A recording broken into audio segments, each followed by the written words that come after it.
Hello everyone, welcome to our podcast. So today we will discuss drone misuse and ethics.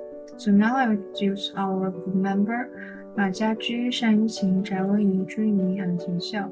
So now I will introduce our presentation part. We have prepared 4 parts about the issue.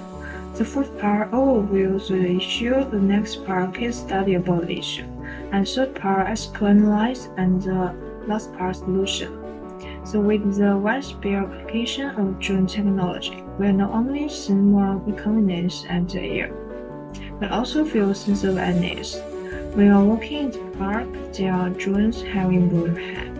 When you are drinking tea and bowling, so and the eye of technology counts the line. Okay, let's move on to the next part. Thanks, host. Today, drones found high application in urban management, security service, traffic control, express commercial delivery, and so on. However, also converted it is they who have infiltrated into our space of life.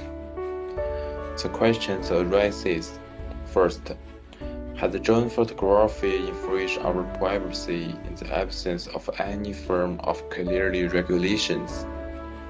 Second, for example, in case of shooting the open space, should the population be informed? Third, in case it comes into the airspace of our houses, what should be considered as the meaning of the fair uses? This is a key concern to refer to the right of everyone to privacy and whether we still enjoy the right of not being seen by all in front of the technology. Thank you. Thank you, host. I'd like to share 2 real-world cases that highlight the privacy concerns surrounding drone surveillance.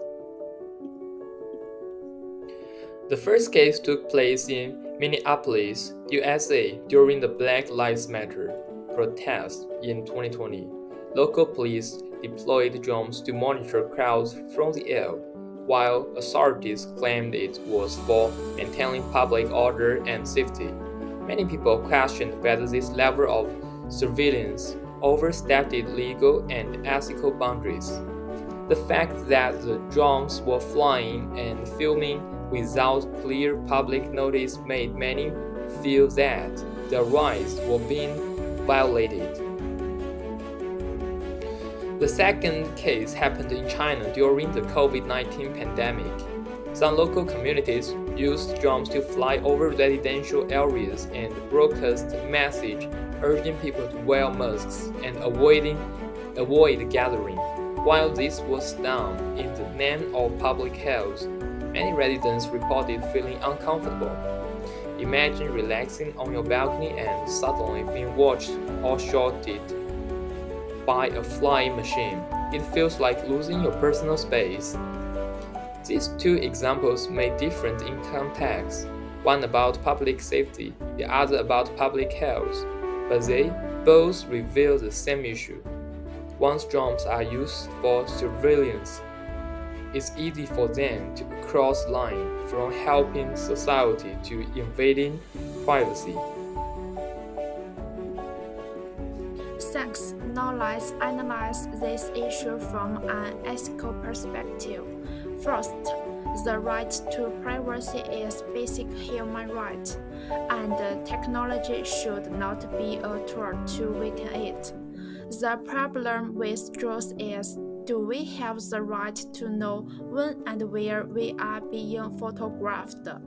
From a utilitarian perspective, using drones to monitor public safety can bring overall social benefits, raising crime and improving efficiency. But from a deontological perspective, we cannot ignore the risk of individual rights being violated. More importantly, there is an unclear attribution of responsibility. When a juror takes illegal photos, is the responsibility with the operator, the platform, the manufacturer, or the regulatory authorities? This ethical gray area urgently needs to be regulated with accountability systems. Therefore, we should not just ask, can we fly, but more importantly, ask, should we fly? Hello everyone, I'm ZHU YINING. After hearing the previous ethical analysis, we can't help but ask, if the wrecks are already here, what can we do about them? Next, I will present 3 strategies our group proposes to address these issues. First, improve the legal framework. Introduce regulation on red flag and photography privacy to clearly define boundaries for flag zones, auto-use, and data storage. Second, implement technical restrictions. Ensure that drones automatically shut down or become inactive outside designated areas, preventing them from entering restricted zones. Third, promote public education. Raise citizens' awareness of privacy rights so that everyone understands where their rights begin and where others must stop.